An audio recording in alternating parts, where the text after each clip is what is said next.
this tutorial, I'll show you how to use the Keyframe Editor in Twixtor Pro within Premiere Pro to precisely control your retiming. Let's get started. First, select your clip in the Project panel. Right-click and choose New Sequence from Clip. This creates a new sequence that matches your clip's settings. Next, select the clip in the timeline. Right-click and choose Nest. You can give the nested sequence a name if you want, and click OK. Double-click on the nested clip in the timeline to open the nested sequence.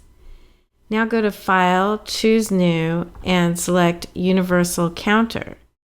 Drag the universal counter into the nested sequence and place it right after your clip. This extends the duration of the sequence. You can also duplicate it if you need additional time, as shown in other tutorials. Now return to the main sequence and drag out the end of the nested clip so it matches the new extended duration.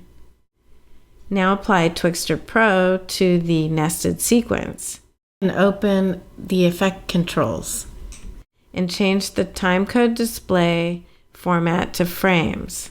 This will make it easier to set keyframes precisely.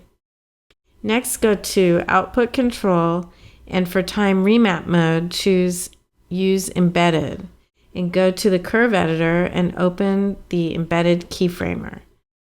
Use the scroll bar if needed, and move the endpoint widget to the last frame before the universal counter begins.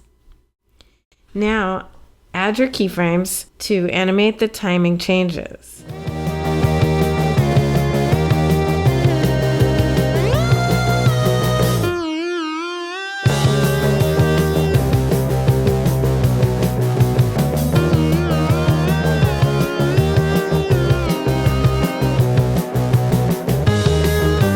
Watch the top right corner of the keyframe window to see your total frame count, and make a note of that number. Finally, return to the main sequence and drag the endpoint of your nested clip so it matches the frame total you just noted.